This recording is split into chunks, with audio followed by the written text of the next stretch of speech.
이스라엘 역사 가운데 가장 어둡고 타락한 시대가 사사시대입니다. 그 시대는 하나님의 백성들이 하나님을 떠나고 아예 하나님을 잊어버리고 우상숭배에 빠지고, 그리고 하나님을 알지 못하는 이방 사람들이 걸어가는 죄의 길을 걸어갔던 시대입니다. 그 시대가 얼마나 타락했는가 하는 것을 우리는 사사기 19장에 나온 한 사건을 통해서 짐작할 수 있습니다. 한 레위 사람이 첩이 있었습니다. 여러분, 레위 사람이 어떤 사람들입니까?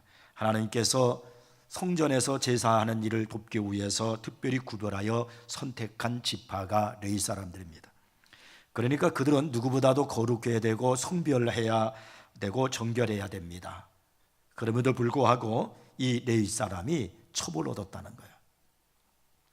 그런데 그 첩이 자기 집으로 돌아갔기 때문에 이 레위 사람이 그 첩을 찾으러 첩의 집, 즉 장인의 댁을 찾아갔습니다. 그는 그곳에서 며칠을 묵고 자신의 첩을 데리고 돌아오다가 베냐민에 속한 기브아라고 하는 곳에 이제 이르러서 유숙을 하게 됩니다. 그때 어떤 노인이 선심을 베풀어서 그 노인의 집에서 묵게 되었습니다. 그곳에서 나귀에게 먹이를 주고 그들도 발을 씻고 먹고 쉬었습니다. 즐거운 시간을 이렇게 보내고 있는데 갑자기 그 집을 문을 두드리는 소리가 나는 겁니다. 그 성읍의 불량배들이 그 집을 둘러싸고 문을 두드리면서 내 집에 들어온 사람을 끌어내라는 겁니다. 그와 성관계를 하겠다는 겁니다. 그러니까 남자끼리 동성애를 하겠다, 그런 이야기예요. 옛날 소돔성에 일어났던 일이 여기서도 재현되고 있었던 겁니다. 그러자 노인이 자기 집에 들어온 손님에게 그렇게 대할 수 없다고 거절하자 이 사람들이 하도 위협적이어서 할 수 없이 자기 딸을 내주었습니다. 그런데 그것도 모자라서 손님인 레위 사람의 첩까지 내주었습니다. 이 동네 불량배들이 이 두 여인을 밤새도록 윤관을 했습니다. 그러다가 레위 사람의 첩이 죽었습니다. 새벽에 나가보니까 시체가 되어 있었습니다. 레위 사람이 얼마나 화가 났겠습니까? 그는 첩의 시체를 12토막을 내가지고 이스라엘 12지파에게 각각 한 토막씩 보냈습니다. 기브아에 살고 있는 사람들이 그의 가족에게 못된 일을 했다는 사실을 알렸습니다. 그 시대의 부도덕성과 비도덕성을 고발한 것입니다. 사사기에서는 그때의 이스라엘에 왕이 없으므로 사람이 각기 자기 소견에 옳은 대로 행하였더라는 그런 말씀으로 끝을 맺습니다. 사사시대로 접어들기 전까지 이스라엘은 왕이 있었습니다. 바로 하나님이 왕이셨습니다. 그런데 사사시대는 이 하나님이 왕으로 인정을 받지 못했습니다. 살아계신 하나님이 온 우주를 다스리시고 역사를 통치하신다는 그런 믿음이 사라졌습니다. 더 이상 사사시대 때 사람들의 머릿속에는 하나님이 남아있지 않았습니다. 예배드릴 성전이 없었기 때문이 아닙니다. 당시에는 신당이 많이 있었는데 거기에서 우상을 만들어서 섬기기도 했지만 예배도 드렸습니다. 그러니까 그 시대의 신앙의 모습은 내용은 없고 껍데기만 있는 그런 시대였습니다. 이 사사시대는 로마서 1장 28절에 있는 말씀처럼 마음에 하나님 두기를 싫어하는 그런 시대였습니다. 그런 시대에 살아갈 때에 이스라엘 백성들이 타락의 길을 걸어가면은 하나님께서 그들을 징계하기 위해서 이웃에 있는 한 나라를 이제 도구로 쓰셔서 이스라엘을 침략하게 만드는 거예요. 그러면 이스라엘이 많은 고통을 당합니다. 그때 비로소 깨닫는 거예요. 참 사람은 이상해요. 고난을 당하고 징계를 맞고 채찍을 맞아야 깨닫는 경우가 있어요. 그래서 이스라엘 백성들이 그때 막 하나님 앞에 돌아와서 회개하고 우리를 구원해 달라고 막 이렇게 호소를 합니다. 그러면 하나님이 그때 한 구원자를 보내십니다. 그들이 바로 사사입니다. 오늘 본문에 보면 또 한 사람의 사사가 나오죠. 그가 바로 삼손입니다. 성경에 많은 인물을 등장하고 있지만 삼손만큼 흥미롭고 그리고 우리에게 관심을 끄는 그런 인물도 없을 겁니다. 아마 삼손하면 모든 사람이 다 기억하고 있으니까 머리가 길고 힘이 센 사람, 그 힘이 얼마나 센지 맨손으로 사자를 찢어 죽인 사람이에요. 그리고 나귀턱뼈로 블레셋 군사 1000명을 죽였습니다. 1대 1000입니다. 가사의 거대한 성물, 한 성의 성문은 어마어마하게 크지 않습니까? 그 성문을 자기 혼자 힘으로 떼어가지고 그 성문을 어깨다 메고서 그리고 헤보란 앞산 꼭대기까지 올라간 사람이에요. 이렇게 힘이 센 사람이에요. 이 삼손은 이스라엘의 12사사 중에서 12번째 사사입니다. 하나님은 이 삼손을 통해서 사사기의 혼란을 종식시키지도 않은 그런 의도를 가지고 계셨던 것 같습니다. 그래서 이 삼손에게는 다른 사사에게 주시지 않았던 엄청난 힘과 능력을 그에게 주셨습니다. 그런데 이 삼손은 평생 하나님이 선택하시고 주신 능력자답게 살지를 못했습니다. 그는 머리가 깎이고 두 눈이 뽑힌 채 감옥에서 맷돌질하며 블레셋 사람들 앞에서 조롱을 당했습니다. 하나님은 삼손에게 엄청난 힘을 주셨는데 왜 그가 그 힘을 잃고 나락으로 떨어지고 말았을까요? 바꾸어 말하면 삼손의 힘은 도대체 어디서 오는 것일까요? 아니, 오늘을 살고 있는 우리 그리스도인들의 힘은 어디서 오는 것일까요? 첫째는 나시린의 정체성을 잃지 말아야 됩니다. 이 세상에서 성도로 살아갈 때 가장 필요한 것은 내가 누군가 하는 것을 아는 겁니다. 다시 말하면 내가 하나님의 백성인 그리스도의 정체성을 아는 것이 중요합니다. 사도 바울은 에베소서 1장 1절에서 자기 자신을 향해 말하기를 하나님의 뜻으로 말미암아 그리스도 예수의 사도된 바울이라고 그렇게 말하고 있습니다. 바울은 자기 자신이 누구인지를 정확하게 알았습니다. 나의 정체성을 알았다 이 말이야. 나는 그리스도의 사도이다, 나는 그리스도의 도구이다, 나는 그리스도의 종이다 그랬어요. 바울은 이 모든 사역을, 그의 인생을 이 확신 속에서 살아갔던 겁니다. 그렇기 때문에 그가 감옥에 있어도, 돌에 맞아 죽을 뻔해도, 강도의 유혹과 도적의 유혹과 그리고 강의 위험을 만나도, 그리고 40의 감한 매를 그렇게 많이 5번씩이나 맞아도 흔들리지 않았던 겁니다. 왜 많은 사람들이 신앙이 흔들릴까요? 그것은 바로 이 정체성의 확신이 없기 때문에 그런 거예요. 왜 많은 사람들이 좌절하고 절망을 합니까? 바로 이 확신이 결여되어 있기 때문에 그런 거예요. 내가 누군가, 이 정체성이 중요해요. 내가 하나님의 자녀고 예수 그리스도의 피로 구속함을 받은 그리스도인이다 라는 이 정체성이 여러분 중요한 거예요. 삼손의 정체성은 나신으로 태어난 사람입니다. 다시 말하면 그는 구별된 사람이고 하나님께서 그에게 힘으로 사서로 부르신 사람, 사명을 준 사람이에요. 삼손이 태어날 때 하나님께서 삼손의 부모에게 이런 말씀을 주셨어요. 그러므로 너는 삼가 포도주와 독주를 마시지 말며 어떤 부정한 것도 먹지 말지니라. 보라, 내가 임신하여 아들을 낳으니 그의 머리 위에 삭도를 내지 말라. 이 아이는 태에서 나옴으로부터 하나님께 바쳐진 나시린이 됨이라. 그가 블레셋 사람의 손에서 이스라엘을 구원하기 시작하리라 하시니. 나시린으로 이 삼손이 부름을 받은 거예요.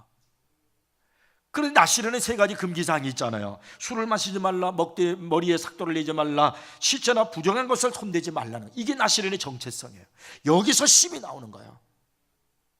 민수기 6장을 보면은 나시린에 대한 그런 금지사항에 대한 말씀이 있어요. 민수기 6장 3절 4절에 이런 말씀이 있어요. 포도주와 독주를 멀리하며 포도주로 된 초나 독주로 된 초를 마시지 말며 포도즙도 마시지 말며 생포도나 건포도도 먹지 말지니 자기 몸을 구별하는 모든 날 동안에는 포도나무 솟아는 씨나 껍질이라도 먹지 말지며. 우리는 일반적으로 나시린이 포도주나 독주를 마시지 않는 사람이라 그렇게 생각하기 쉽습니다. 그러나 성경에는 포도나무에서 나온 어떤 소산물도 먹지 말라고 이렇게 말씀합니다. 생포도, 건포도, 심지어는요 포도 주스도, 그리고 씨와 껍질도 먹지 말라고 그랬어요. 건포도가 얼마나 맛있습니까? 포도즙은 또 얼마나 맛있습니까? 그런데 그 맛있는 것을 먹지 말라는 거예요. 나시린은 죄의 원인이 되는 포도주나 독주를 마시지 말라는 그런 의미를 넘어서 죄와 관련된 어떤 것과도 연루되지 말고 일체 끊을 것을 성경에서 명하고 있는 거야. 나시린은 더 좋은 것을 위해서 좋은 것을 포기하는 사람들이라는 겁니다. 이 나시린은 하나님께 헌신하기 위해서 좋은 것을 포기하는 사람들이라 이 말이에요. 삼손은 어려서부터 자신이 나실이라는 사실을 부모로부터 귀에 닳도록 들었을 겁니다. 그러나 삼손에게 있어서 그 하나님의 말씀을 들었을 때 그 말씀이 가슴에 와닿지를 않았어요. 귀에만 맴돌았지 그의 가슴 속에는 박히지 않았다 이 말이에요. 그 말씀으로 통해서 자신이 어떤 존재인지, 내가 어떤 정체성을 갖고 있는 사람인지를 연결하지를 못했어요. 보세요. 어느 날 삼손이 길을 지나가는데 갑자기 사자 한 마리가 나타났어요. 그래서 이 삼손이 그 힘으로 말이에요, 사자를 염소 새끼 찢어 죽이듯이 잡아서 찢어 죽였어요. 얼마 후에 그 죽은 사자한테 가봤더니 꿀들이 거기, 벌들이 말이야 거기다가 꿀을 막 이렇게 만들어 놓은 거예요. 모아놨어요. 그 당시만 하더라도 사람들이 상당히 살기 어려운 시대예요. 그래서 꿀을 먹는다라고 하는 것은요, 최고급 음식을 취한다는 것과 똑같은 거예요. 너무나도 이 꿀은 아까운 거죠. 귀한 음식입니다. 이 나신이었던 삼손은 이 아까운 걸, 이 귀한 음식, 아무도 모르는 사람이 없다는 이유로 해서 사자의 시체에서 그것을 취해가지고 그냥 먹었습니다. 사사기 14장 8절 9절에 보니까 그 사실을 성경은 증언하고 있어요. 얼마 후에 삼손이 그 여자를 맞이하려고 다시 가다가 돌이켜 그 사자의 죽음을 본즉 사자의 몸에 벌떼와 꿀이 있는지라. 손으로 그 꿀을 떠서 걸어가며 먹고 그의 부모에게 이르러 그들에게 그것을 들여서 먹게 하였으니 그 꿀을 사자의 몸에서 떠왔다고는 알리지 아니하였더라. 나실인의 정체성이 뭐냐면 부정한 것을 가까이 하지 말라는 거예요. 시체를 손을 대지 말라는 거예요. 그런데 이 삼손은 사자가 죽어서 시체가 되었어요. 그런데 거기에 꿀이 있어요. 너무나 달콤한 거예요. 너무나 맛있는 거, 아까운 거예요. 그것을 버리기가 너무나 아까워요. 그래서 그것을 먹기 위해서 아무 생각 없이, 주저함이 없이, 내가 누군가라는 생각 없이 그것을 따먹었다는 거예요. 그러니까 전혀 자신의 정체성이 없어요. 구별됨이 없어요. 자기 만족대로, 자기 감정대로 산 사람이에요. 예수님은 너희는 세상의 소금이니 소금이 만일 그 맛을 잃으면 무엇으로 짜게 하리요. 후에는 아무 쓸데없어 다만 밖에 버리져 사람에게 밟힐 뿐이라고 그렇게 말씀하셨는데 삼손이 바로 맛을 잃은 소금이었습니다. 그래서 그는 블레셋 사람들에게 짓밟혔던 것입니다. 우리는 어떻습니까? 오늘 우리는 구별된 삶을 살고 있습니까? 오늘 여러분, 우리는 이제 고난의 주간을 앞두고서 이 나실인의 정체성을 우리는 기억하고 회복해야 됩니다. 여러분, 고난 주간이 뭐고 예수님께서 십자가에 달려 돌아가심으로 우리에게 허락하신 그 은혜가 뭡니까? 다르게 살라는 거예요. 너희들은 하나님의 백성이고 너희는 세상의 소금이고 빛이라는 겁니다. 로마서 12장 2절에서 성경은 이렇게 말씀하고 있잖아요. 너희는 이 세대를 본받지 말고 오직 마음을 새롭게 함으로 변화를 받아 하나님의 선하시고 기뻐하시고 온전하신 뜻이 무엇인지 분별하도록 하라. 거룩한 백성이 된다는 것은요, 세상 사람과 다르게 산다는 것을 말하는 겁니다. 여러분 기억해야 됩니다. 다르게 살 때 힘이 있는 겁니다. 같아서는 힘을 낼 수가 없어요. 그리고 이 성도는 나실인처럼 하나님 앞에 헌신하기 위해서 좋은 것을 포기하는 사람을 말하는 겁니다. 우리 주 예수님이 어떤 분입니까? 그분은 가장 좋은 만왕의 왕이신 그분이 좋은 것을, 하늘 보좌를 포기하고 이 땅에 오셔서 희생하신 분이에요. 그래서 그분은 나실인 같은 삶을 산 사람들이고 우리 역시 그 뒤를 따라가는 사람들이야 이 말이에요. 페르시아 왕 고레스는 바벨론을 멸망시킨 왕입니다. 근데 그가 바벨론의 한 가족을 포로로 잡았습니다. 그리고 그 가정에게 내가 내 자녀들을 풀어주면 너는 내게 무엇을 주겠냐 이렇게 물었어요. 그랬더니 그가 하는 말이 그러면 나의 전 소유를 폐하께 드리겠나이다 이렇게 대답을 했어요. 그랬더니 이 고레스 왕이 또 이제 묻기를 그러면 내가 내 아내를 풀어준다면 너는 내게 무엇을 주겠느냐 또 물었어요. 그랬더니 그가 하는 말이 그렇다면 폐하여 저는 제 몸을 당신께 드리겠습니다 이렇게 대답을 했어요. 이 대답을 들은 고레스 왕이 감동을 받았어요. 그래가지고 그 가족 모두를 다 감옥에서 풀어줬습니다. 집으로 돌아온 남편이 가족을 풀어준 그 고레스 왕을 칭송하면서 얼마나 참 훌륭하고 위대한 왕이냐고 그렇게 그 아내에게 말을 했더니 그 아내가 이렇게 대답을 했다고 합니다. 아니에요, 내 눈에는 고레스 왕이 훌륭해 보이지 않고 나를 위해 목숨을 바치겠다고 대답한 당신만이 가장 훌륭해 보입니다. 사랑하는 성도 여러분, 예수 그리스도는 하늘에서 오신 하나님의 아들이십니다. 하늘의 영광을 뒤로하고 이 땅에 오셨는데 목수의 아들로 태어나서 일평생 동안 찔리고 톱에 베이고 제대로 된 교육 한번 받아보지 못한 채 어려운 형편 속에 사셨습니다. 거기다 33세에 십자가에 못 박히고 창으로 찔려 물과 피를 다 쏟으신, 인간적으로 보면 이렇게 비참한 인생이 다 있는가 할 정도로 어려운 삶을 사셨습니다. 그런 예수님이 우리를 위해 죄값을 갚아주시고 지옥에서 건져주시고 천국에서 받아주시기 위해서 십자가에서 희생을 다 치르신 것입니다. 우리는 그의 공로로 구원을 받은 것입니다. 오늘 이 나시린의 정체성, 이 나시린이 우리에게 주는 메시지가 무엇일까요? 나는 너를 위해 목숨을 주었건만 너는 나를 위해 무엇을 주느냐는 것입니다. 우리가 구별된 삶을 살고 그리고 더 좋은 것을 위해서 오늘을 희생하며 헌신적인 삶을 살 때, 그때 여러분 하나님의 능력이 내게 임하는 거예요. 그래서 그리스도인의 쉼은 나시린의 정체성을 가지고 살 때 오는 겁니다. 나는 누군가? 이 그리스도인의 정체성을 잃지 마십시오. 오늘 내가 생명이 붙어있는 이유가 뭔가, 이 사실을 다시 확인하며 그리고 주님의 고난과 주님의 부활을 바라보면서 살아가는 우리가 되기를 바랍니다. 두 번째는요, 자기의 영적인 상태를 깨달을 때 쉼이 옵니다. 삼손은 하나님께 구별된 상징으로 머리에 삭도를 내지 말라는 약속을 지켰습니다. 머리를 깎지 않았습니다. 그러나 머리만 깎지 않은 것은 형식입니다. 하나님께서 진정 그에게 원하는 것은 너는 나시린이다, 구별된 삶, 헌신된 삶, 성별된 삶을 살라는 겁니다. 삼손은 하나님께 헌신된 표시로서 머리만 길게 늘어뜨리고 다니면서 실제 그의 삶은 블레셋 사람들의 타락한 문화를 그대로 따라다녔어요. 술 마시고 부모 거역하고 블레셋에 있는 그 모습 그대로 그냥 정력의 지배를 받아 살아간 겁니다. 오늘 여러분 이 땅에 살고 있는 우리 그리스도인들, 많은 그리스도인들이 어떻게 삽니까? 교회를 나오고 있어 성경 찬송가 들고 다니고 있고요, 그의 겉모습을 볼 때는 분명히 머리를 길고 있는 삼손과 똑같아요. 그러나 중요한 것은 그의 삶은 여전히 삼손이 타락한 삶과 똑같다는 거예요. 삼손이 타락한 블레셋의 문화를 그대로 따른 것처럼 오늘 이 세상의 문화를 그대로 닮아가면서 세상을 따라 살아가고 있는 것이 너무나 많다는 거예요. 여러분, 주일날 한번 교회에 예배드리는 것으로 내 신앙이 끝난다고 생각하지 마십시오. 주일 아침에 물론 예배드리는 건 참으로 아름다운 것입니다.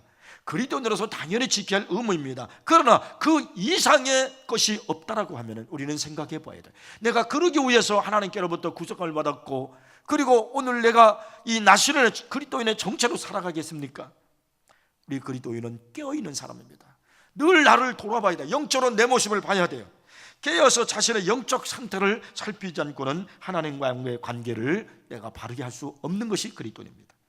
사사기서 16장 17절을 보면은 삼손의 영적 무지를 보게 됩니다. 삼손이 진심을 드러내요. 그에게 이르되 내 머리 위에는 삭도를 내지 아니하였나니 이는 내가 모태에서부터 하나님의 나시린이 되었습니다. 만일 내 머리가 밀리면 내 힘이 내게서 떠나고 나는 약해져서 다른 사람과 같으리라 하니라. 여자에게 약한 삼손이 진심을 다 말하고 말았어요. 결국 삼손은 하나님께서 자르지 말라고 하신 그 머리카락이 다 잘리고 말았어요. 하나님과의 약속을 어긴 거예요. 나시린의 정체성을 잃어버리고 만 거예요. 본문 20절을 보면 참으로 가슴 아픈 말씀이 기록되어 있어요. 들릴라가 이르되 삼손이여 블레셋 사람이 당신에게 들이닥쳤느니라 하니 삼손이 잠을 깨며 이르기를 내가 전과 같이 나가서 몸을 떨치리라 하였으나 여호와께서 이미 자기를 떠나신 줄을 깨닫지 못하였더라. 삼손은 여호와께서 이미 자기를 떠나신 줄 몰랐어요. 삼손은 자기의 영적인 상태를 모르고 있었단 말입니다. 그래서 삼손은 인생이 비극으로 찾아온 거예요. 주는 그리스도시요 살아계신 하나님의 아들이십니다라는 감동적인 고백을 했던 사도 베드로. 그래서 이 베드로의 이 고백을 들은 예수님께서는 바요나 시몬아 내가 복이 있도다. 내가 이 반석 위에 내 교회를 세우리니 음부의 권세가 이기지 못하리라. 내가 천국 열쇠를 내게 주노니 내가 땅에서 무엇이든지 매면 하늘에서도 매일 것이고 내가 땅에서 무엇이든지 풀면 하늘에서도 풀리리라는 축복을 받았습니다. 그랬던 이 베드로가 어느 날 모든 사람 앞에서 예수를 모른다고 부인했습니다. 그것도 한 번이 아니라 세 번째. 세 번째는 저주까지 했습니다. 아니 어떻게 그럴 수 있습니까? 아니 한순간에 어떻게 그렇게 높은 칭찬의 자리에 있던 사람이 나락으로 떨어질 수 있단 말입니까? 그것은 베드로가 자신의 영적 상태를 몰랐기 때문에 그런 거예요. 예수님께서 시몬아 시몬아 보라 사단이 너희를 밀가부들 하려고 요구를 하였으나 그러나 내가 너희를 위하여 내 믿음이 떨어지지 않기를 위하여 기도하였다고 말씀하면서 깨어있으라 했어요. 시험에 들지 않게 깨어있으라 그랬는데 피곤함으로 잠을 자다가 넘어진 거예요. 그래도 그가 아주 넘어지지 아니한 것은 다시 일어날 수 있었고 그리고 그가 사도로 끝까지 사명 감당할 수 있었던 것은 예수님께서 베드로의 믿음이 떨어지지 않기를 기도해 주셨기 때문입니다. 오늘도 주님은 여러분을 위해서 하나님 보좌 우편에서 기도하고 계십니다. 우리의 연약함을 도우시기 위해서 성령님이 말할 수 없는 탄식으로 지금도 친히 나를 위해서 간구하고 계십니다. 그래서 오늘도 내가 믿음 안에 살아가고 있는 거예요. 사랑하는 성도 여러분, 그리스도인의 힘은 영적으로 깨어있을 때 오는 거예요. 잠을 자면 안 돼요. 삼손이 잠을 자다가 이렇게 힘을 잃은 거예요. 깨어 일어나셔야 됩니다. 오늘 내 자신의 영적 상태를 보세요. 감사가 있고 찬양이 살아있고 기도가 살아있습니까? 예배에 감격이 있습니까? 자기의 영적인 상태를 잃어버린 삼손 같은 그런 사람들이 되어서는 안 돼요. 그리스도인의 힘은 깨어있을 때 오는 겁니다. 깨어있는 우리 성도가 되기를 축복합니다. 세 번째는요, 회개할 때 능력이 임해요. 다시 말하면 기도할 때 힘을 얻는다 이 말입니다. 삼손은 기도할 때 다시 일어서게 되었고 마침내 인생을 성공적으로 마무리하게 되었어요. 본문 28절을 보면은 정말 오래간만에 기도하는 삼손의 모습을 보게 됩니다. 삼손이 여호와께 부르짖어 이르되 주 여호와여 구하옵나니 나를 생각하옵소서. 하나님이여 구하옵나니 이번만 나를 강하게 하사 나의 두 눈을 뺀 블레셋 사람에게 원수를 단번에 갚게 하옵소서. 그리고 이어서 30절은 이렇게 기록하죠. 삼손이 이르되 블레셋 사람과 함께 죽기를 원하노라 하고 힘을 다하여 몸을 굽히매 그 집이 곧 무너져 그 안에 있는 모든 방백들과 온 백성에게 덮이니 삼손이 죽을 때에 죽인 자가 살았을 때 죽인 자보다 더욱 많았더라. 삼손이 죽을 때에 죽인 자가 더 많았다는 거예요. 그동안 살았을 때보다. 이 말은 무슨 말이요? 삼손이 마지막 죽을 때 하나님 앞에 기도하며 그 하나님 주신 힘으로 역사를 나타날 때 지금까지 살아오면서 했던 것보다 더 큰 역사가 일어났다 이 말이에요. 이게 기도의 힘입니다. 삼손이 하나님 앞에 회개하며 기도하자 하나님께서 그에게 힘을 주셨고 엄청난 대승을 거두게 주었습니다. 여기서 우리는 참으로 아쉬움을 갖게 되죠. 삼손이 평상시 때도 이렇게 기도하는 삶을 살았다면 얼마나 좋았을까. 그런데 그는 그만 세속에 빠져 있고 자기만 믿고 자기 힘만 믿고 육체만 믿고 있다가 블레셋 문화만 따라다니다가 결국은 비참해지다가 이렇게 된 거예요. 여러분, 우리 그리스도인의 힘은 기도에서 온다는 사실 잊지 마십시오. 주님은 기도 외에 다른 것으로는 이런 종류가 없다고 나갈 수 없다라고 분명히 말씀하셨습니다. 보세요. 그렇게도 무기력하게 여종 앞에서 예수님을 모른다고 부인했던 그 베드로가 어느 날은요 능력이 사도가 되었어요. 설교 한번 하니까 3,000명이 회개하고 돌아오고 그가 믿음으로 나서는 예수 그리스도 이름으로 걸어라 하니까 나무서부터 걷지 못했던 안진뱅이가 그 자리에 벌떡 일어나는 거예요. 어떻게 이렇게 되었습니까? 그 결정적으로 이렇게 바뀌게 된 원인이 뭡니까? 베드로가 기도의 사람이 되었다는 거예요. 사도행전 3장 1절을 보면은 제9시 기도 시간에 베드로와 요한이 성전에 올라가서 이렇게 말씀합니다. 베드로의 여기 변화된 모습을 우리에게 보여주는 게 그게 바로 뭐냐면 기도하러 규칙적으로 기도하러 성전에 올라갔다는 거예요. 규칙적인 기도 시간을 가진 사람들은 삶이 달라집니다. 능력 있는 삶을 살게 되는 거예요. 마귀가 가장 두려워하는 사람은 기도하는 사람이에요. 무릎을 꿇고 기도하는 사람을 제일 두려워합니다. 하나님 앞에 쓰임 받았던 사람들을 보십시오. 모세를 보시고 다윗을 보시고 엘리야를 보시고 바울을 보십시오. 다 무릎 꿇고 기도하는 사람들이었습니다. 하나님은 삼손의 기도를 들으시고 그대로 다 행해 주셨잖아요. 살아계신 하나님의 권능을 그를 통해 베풀어 주셨어요. 이래서 삼손은 그래도 마지막을 아름답게 장식할 수 있었어요. 성공한 사람으로 역사에 남았어요. 히브리서 11장에 보면은요 믿음으로 산 사람들의 명예전당이라고 그 이름이 쫙 기록되는데 거기도 삼손의 이름이 당당히 들어가 있습니다. 사도행전 1장 8절에서 오직 성령이 너희에게 임하시면 너희가 권능을 받고라 이렇게 말씀합니다. 우리 그리스도인은 하나님의 영을 받은 사람입니다. 성령이 내 안에 계신 사람들. 그러므로 저와 여러분은 권능을 받았습니다. 삼손처럼 하늘의 능력을 받았습니다. 그렇다면 능력 있는 삶을 사셔야 됩니다. 약한 자가 아니라 강한 자로 사셔야 됩니다. 하나님께서 주신 이 힘을 잃지 않기를 바랍니다. 오늘 여러분 당당하게 그러기 위해서 나시린의 정체성을 잊지 마십시오. 내 그리스도네, 내가 하나님께로부터 구속함을 받은, 내가 사명자로 살아가는 이유, 이 정체성을 잃지 마시고요, 다 영적으로 깨어 있어야 되고, 그리고 규칙적인 기도하며 무릎으로 살아가십시오. 그러면 하나님이 내게 주신 그 능력의 역사가 오늘 이 시대를 변화시키고, 그리고 삼설이 마지막 때에 있었던 그 모습처럼 우리도 그런 삶을 살게 될 줄로 믿으시 바랍니다. 기도하겠습니다.